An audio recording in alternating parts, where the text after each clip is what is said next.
Hello friends, welcome to our YouTube channel. 8 October 2020 के MCQs हमारे पास ready है, तो चलिए स्टार्ट करते हैं।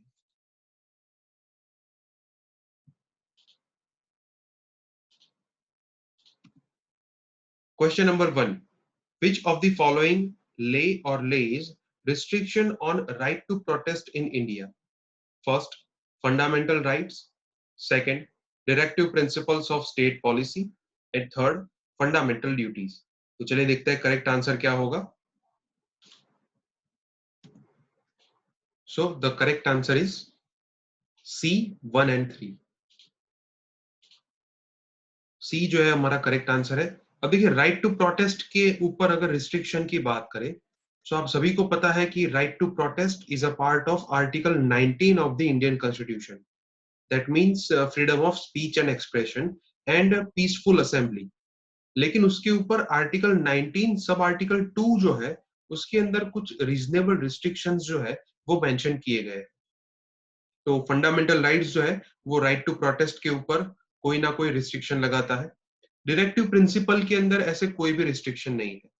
राइट, डायरेक्टिव प्रिंसिपल के अंदर ऐसे कोई भी रिस्ट्रिक्शन नहीं है।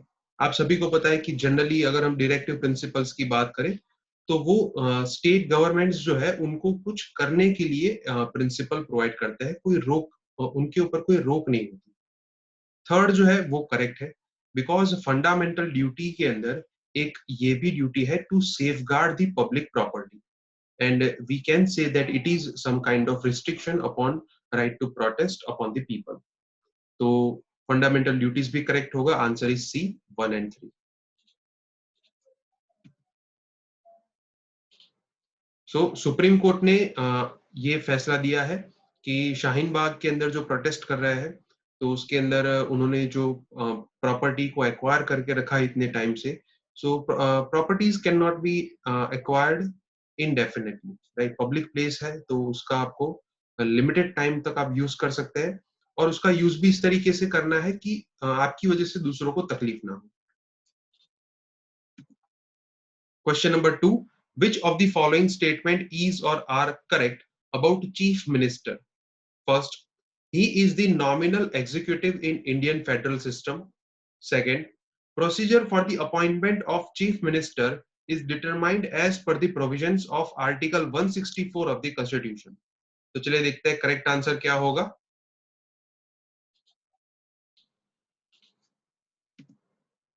So the correct answer is D, neither one nor two. दोनों स्टेटमेंट जो है वो इनकरेक्ट है। और देखिए, चीफ मिनिस्टर की बात करें एंड इंडियन फेडरल सिस्टम के अंदर चीफ मिनिस्टर जो है उनका रोल क्या है, तो chief minister is regarded as the real head of executive. वो कोई नॉमिनल हेड नहीं है, वो रियल हेड माने जाते हैं। नॉमिनल हेड किसे कहते हैं? गवर्नर को कहते हैं। इंडियन फेडरल सिस्टम के अंदर गवर्नर जो है उन्हें हम नॉमिनल एग्जीक्यूटिव कहते हैं। रियल मतलब कि डी फैक्टो रूलर जो है वो किसे कहते हैं? हम चीफ मिनिस्टर को कहते हैं। तो फर्स्ट जो है वो इनकरेक्ट होगा। सेकेंड जो है वो भी इनकरेक्ट है। आर्टिकल 164 में सिर्फ इतना ही लिखा है that the chief minister shall be appointed by the governor, लेकिन वो कौन से बेसिस पे, कौन सी प्रोसीजर को फॉलो करके चीफ मिनिस्टर को अपॉइंट करेंगे, वो कॉन्स्टिट्यूशन में नहीं लिखा है। It is the discretionary power of governor कि वो जो मेजोरिटी पार्टी है उसके जो लीडर है उनको चीफ मिनिस्टर के तौर पे अपॉइंट कर सकते हैं, but it is based on the parliamentary conventions and not based on any provision of article. तो सेकेंड स्टेटमेंट जो है वो भी इनकरेक्ट होगा, और answer is D, neither one not two. AIADMK जो है उन्होंने तमिलनाडु में इलेक्शंस होने जा रहे हैं 2021 में, तो उसके लिए अपना सीएम कैंडिडेट जो है वो डिक्लेयर किया है। Question number 3, the concept of self rule means Swaraj is real democracy where people's power rests in the individuals and each one realizes that he or she is the real master of one's self. This concept of democracy was given by which of the following prominent freedom fighter? Option A, Jawaharlal Nehru, option B Mohandas Karamchand Gandhi, option C Bal Gangadhar Tilak and option D Sardar Vallabh Bhai Patel. तो चलिए देखते हैं correct answer क्या होगा।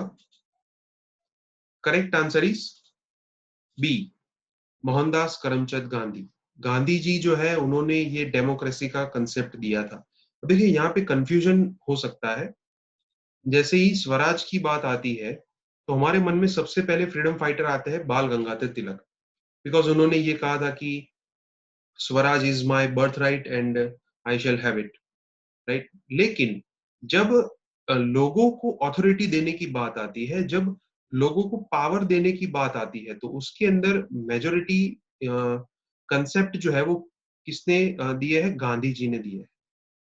Because Gandhi ji ने उस time पे, अभी जो हम प्रमोट करने जा रहे हैं आत्मनिर्भर, राइट, तो गांधी जी ने उस टाइम पे आत्मनिर्भरता जो है उसको प्रमोट किया था। तो उनका मानना ये था कि डेमोक्रेसी का मतलब ये है कि लोगों के हाथ में खुद का पावर होना चाहिए। So people should be ruled by oneself only. And this concept of democracy was given by Mohandas Karamchand Gandhi. Our answer is B.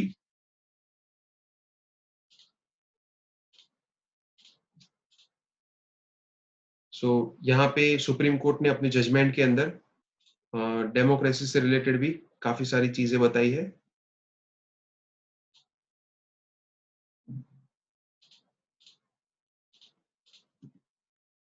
Question number 4.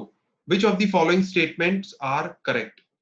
First, majority of drugs use is concentrated in North and Northeast India. Second, India lacks in enacting legislation to limit the drug abuses. Third, India is a signatory to some of the conventions of United Nations to address drug abuses. तो चलिए देखते हैं correct answer क्या होगा। Correct answer is C, 1 and 3। Second statement जो है वो incorrect है, फर्स्ट एंड थर्ड स्टेटमेंट जो है वो करेक्ट है।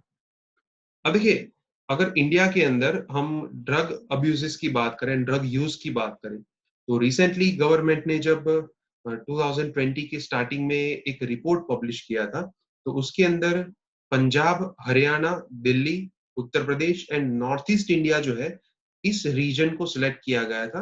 ये रीजन में सबसे ज्यादा ड्रग यूज होता है, राइट। तो हम कह सकते हैं कि north and north east India के अंदर ड्रग यूज जो है it is concentrated, right. Second जो है वो इनकरेक्ट है, बिकॉज आप थर्ड एंड सेकेंड स्टेटमेंट के बीच में भी थोड़ा कॉन्ट्राडिक्शन देख सकते हैं। अगर इंडिया सिग्नेटरी है किसी ऐसे कन्वेंशन का जो यूनाइटेड नेशन का है टू एड्रेस ड्रग अब्यूजेस, तो इंडिया ने इसके ऊपर कोई ना कोई कानून बनाया होगा। और आप सभी को पता है कि अभी जो ड्रग यूज को लेके जो केसेस चल रहे हैं, तो अगर कोई ना कोई कानून होगा तभी तो जाके ये केसेस चल रहे हैं, राइट। तो सेकंड जो है वो इनकरेक्ट है, because India is a signatory to some conventions of United Nations. For example, Narcotics Drugs Convention, then Convention on Psychotropic Substances, and Convention to address the illicit use of narcotics, drugs, and psychotropic substances. तो ऐसे conventions जो है उन conventions को India ने sign किया था, और उसके चलते इंडिया ने 1986 के अंदर एक कानून भी बनाया था जिसका नाम है the narcotic drugs and psychotropic substances act 1986, जिसे हम एनडीपीएस एक्ट भी कहते हैं। तो सेकंड स्टेटमेंट जो है वो इनकरेक्ट होगा, third is correct. Our answer is C, 1 and 3।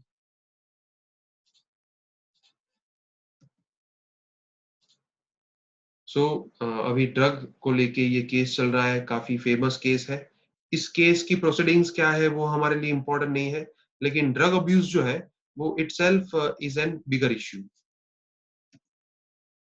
Question number 5, which of the following statement is or are correct? First, right to marry a person of one's choice is a part of Article 21 of the Constitution. Second, in India, every marriage should be done with the procedure determined in the particular religious legislations. मतलब ये लिखा है कि India के अंदर हर marriage जो है उसके अंदर किसी रिलीजियस लेजिस्लेशन के अंदर जो प्रोसीजर लिखी है वो फॉलो होनी चाहिए। तो चलिए देखते हैं करेक्ट आंसर क्या होगा। Correct answer is A, one only. First statement जो है वो करेक्ट है, सेकंड इज इनकरेक्ट। अब देखिए फर्स्ट स्टेटमेंट जो है, right to marry a person of one's choice, it is a part of right to privacy as per declared by the Supreme Court. And आप सभी को पता है कि राइट टू प्राइवेसी जो है उसको भी सुप्रीम कोर्ट ने आर्टिकल 21 का पार्ट डिक्लेयर किया था। आर्टिकल 21 क्या है? Right to life and personal liberty. तो राइट टू मैरी जो है वो भी इसका पार्ट हुआ। फर्स्ट जो है वो करेक्ट होगा। Second is incorrect because there is a special marriages act. Special marriage act 1954। Special marriage act क्या कहता है कि किसी भी रिलीजियन के अंदर जो प्रोसीजर लिखी है मैरिज करने के लिए, अगर वो आपको फॉलो नहीं करनी है, then you can also marry a person of one's choice by a simple registration. मतलब कि ऐसा जरूरी नहीं है कि जिस रिलीजियन के अंदर जो प्रोसीजर लिखी है वो फॉलो करनी ही होगी। अगर आप इंटर रिलीजियस मैरिज कर रहे हैं या फिर आप सेक्युलरिज्म को प्रमोट करना चाहते हैं, तो ऐसे केस में आप by the way of registration भी मैरिज करा सकते हैं, right? So the provisions are there in the special marriages act 1954। तो ये सेकंड स्टेटमेंट जो है वो इनकरेक्ट होगा। Answer is A, one only.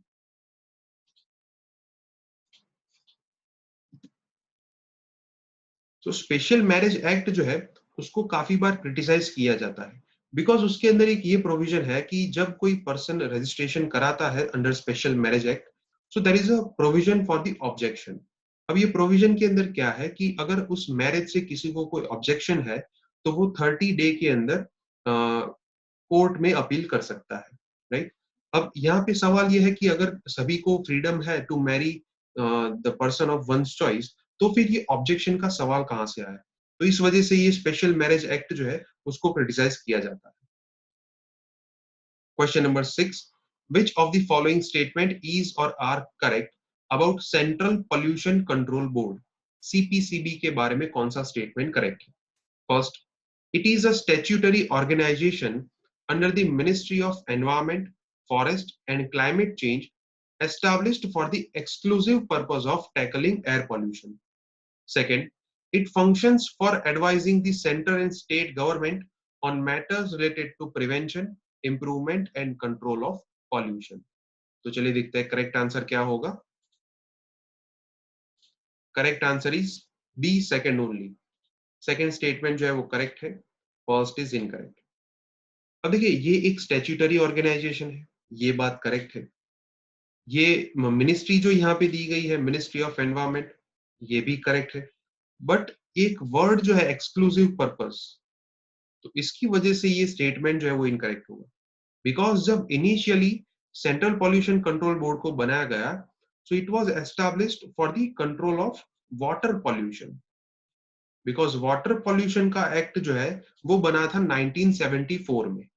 1974 में सबसे पहले सीपीसीबी जो है उसको वाटर पॉल्यूशन को कंट्रोल करने का टास्क दिया गया। फिर उसके बाद 1981 के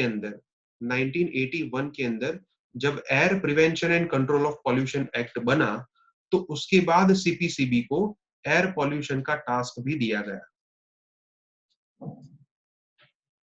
right?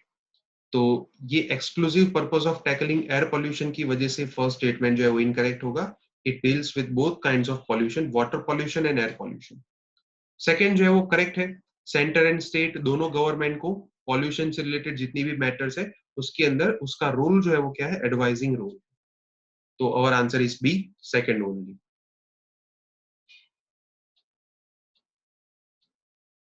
CPCB points to lacunae in Delhi's pollution plan. Delhi government ने रिसेंटली एंटी पॉल्यूशन प्लान जो है वो डिक्लेयर किया है because of the onset of winter season. Winter season के अंदर वहां पे पॉल्यूशन की दिक्कत होती है। तो समीर ऐप बनाई है दिल्ली गवर्नमेंट ने, जिसके थ्रू सिटीजन्स जो है वो एयर पॉल्यूशन से रिलेटेड कंप्लेंट्स जो है वो पोस्ट कर सकते हैं। But 40% complaints by the citizen posted by this app are unattended. This was found by the CPCB. Question number 7. The term suffer is sometimes seen in news. It is related to dash. Option A, tourism development initiative of government of India. Second, road construction. Third, air pollution. And fourth, प्रधानमंत्री ग्राम सड़क योजना. तो चलिए देखते हैं correct answer क्या होगा. The correct answer is C, air pollution. SAFAR जो है it is a weather forecasting system, right. तो उसके बारे में हम देखते हैं न्यूज आर्टिकल में. सो एयर क्वालिटी इंडेक्स जो है आप सभी को पता होगा कि जो बड़ी बड़ी सिटीज है उसके अंदर एयर क्वालिटी इंडेक्स को मेजर किया जाता है. तो उसके अंदर सबसे बड़ा रोल किसका होता है? सफर का होता है. It is system of air quality and weather forecasting and research, जिसके बेसिस पे जो अलग अलग पॉल्यूटेंट्स है उसके डेटा को कलेक्ट करके, फॉर एग्जांपल नाइट्रस ऑक्साइड है, पार्टिकुलेट मैटर है, सल्फर डाइऑक्साइड है, तो ऐसे पॉल्यूटेंट्स को मेजर करके उस पर्टिकुलर एरिया का एयर क्वालिटी इंडेक्स जो है वो ये सिस्टम निकालती है.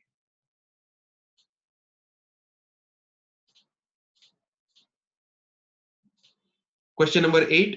Which of the following statement is or are correct about National Education Policy 2020? First, it recognizes significance of formative years for shaping child's future. Second, it aims to expand the affiliation of colleges with universities in order to increase the level of higher education. तो चलिए देखते हैं correct answer क्या होगा. The correct answer is A, one only. First जो है वो correct है, सेकेंड इज इनकरेक्ट. अब देखिए नेशनल एजुकेशन पॉलिसी काफी इंपॉर्टेंट टॉपिक है नेक्स्ट ईयर जितने लोग एग्जाम देने वाले हैं उन सभी के लिए, और इस साल की मेंस के लिए भी इंपॉर्टेंट टॉपिक है. So it recognises significance of formative years, ये करेक्ट है बिकॉज इसके अंदर अर्ली चाइल्डहुड एजुकेशन जो है उसके ऊपर फोकस किया गया है from age 3 to 8, which is focused for the first time. So it is recognised as formative years. किसी भी बच्चे के फ्यूचर के लिए ये उसका एक बेस क्रिएट करने की एज होती है. तो ये प्री स्कूल एजुकेशन के ऊपर पहली बार हमारी एजुकेशन पॉलिसी ने फोकस किया है. तो फर्स्ट जो है वो करेक्ट होगा. सेकंड जो है वो इनकरेक्ट है बिकॉज उसके अंदर ये प्रोविजन है कि आने वाले 15 सालों के अंदर जो कॉलेजेस का यूनिवर्सिटी के साथ एफिलिएशन है उसको रद्द किया जाएगा, उसको रिमूव किया जाएगा, right. So it does not aim to expand it, it rather aims to reduce the affiliation of colleges with the universities. So our answer is A, one only. So Rajasthan government जो है उन्होंने अपने state के अंदर national education policy जो है उसको implement करने के लिए गाइडलाइंस जो है वो डिक्लेयर कर दी. Question number 9. The terms Mihir and Pratyush are associated with dash. Option A, cryptocurrency. Option B, names given to dwarf planets identified by India. Option C, supercomputers. And option D, banking reforms. चलिए देखते हैं correct answer क्या होगा. The correct answer is C, super computers.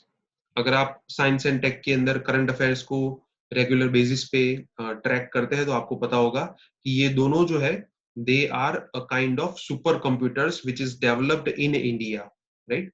So they are highly speed super computers जिसकी speed जो है it is almost 6.8 petaflops. 6.8 petaflops की speed के साथ ये सुपर कंप्यूटर्स जो है वो इंडिया के अंदर बनाए गए हैं.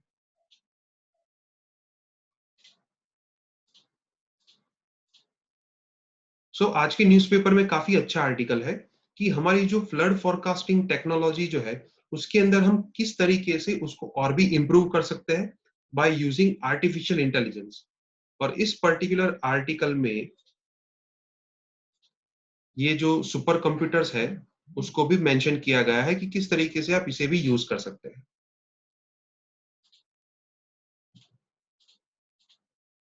Question number 10. Which of the following statement is or are correct about gig economy?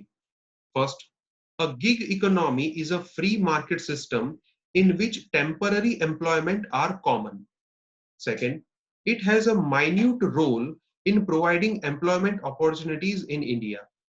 तो चलिए देखते हैं करेक्ट आंसर क्या होगा। Correct answer is A, one only. First जो है वो करेक्ट है, सेकंड इज इनकरेक्ट। अब देखिए गिग इकोनॉमी का मतलब क्या होता है कि जहां पे टेम्पररी बेसिस पे एम्प्लॉयमेंट अपॉर्चुनिटीज जो है वो प्रोवाइड करवाई जाए। फॉर एग्जांपल किसी पर्टिकुलर टास्क के लिए या फिर किसी पर्टिकुलर टाइम के कॉन्ट्रैक्ट के अंदर। फॉर एग्जांपल आप कह सकते हैं कि जो ओला उबर के ड्राइवर्स है, for example Swiggy and Zomato के जो डिलीवरी बॉयज है, they are known as gig workers, जिनको टेम्पररी बेसिस पे एम्प्लॉयमेंट जो है वो दी जाती है। So it is a free market system जहां पे आप किसी को भी हायर कर सकते हैं टेम्पररी पीरियड के लिए। तो फर्स्ट जो है वो करेक्ट होगा। सेकंड जो है वो इनकरेक्ट है। अब जैसे ही आपको पता चलता है कि गिग वर्कर क्या है, गिग इकोनॉमी क्या है, आपको पता चल जाएगा कि सेकंड स्टेटमेंट इनकरेक्ट है। बिकॉज इंडिया के अंदर जो नई एम्प्लॉयमेंट अपॉर्चुनिटीज क्रिएट होती है, उसके अंदर ये जो गिग इकोनॉमी है उसका रोल है 56%। So 56% of the new employment opportunities generated in India are from gig economy. तो इस वजह से सेकंड स्टेटमेंट जो है वो इनकरेक्ट है। Our answer is A, one only.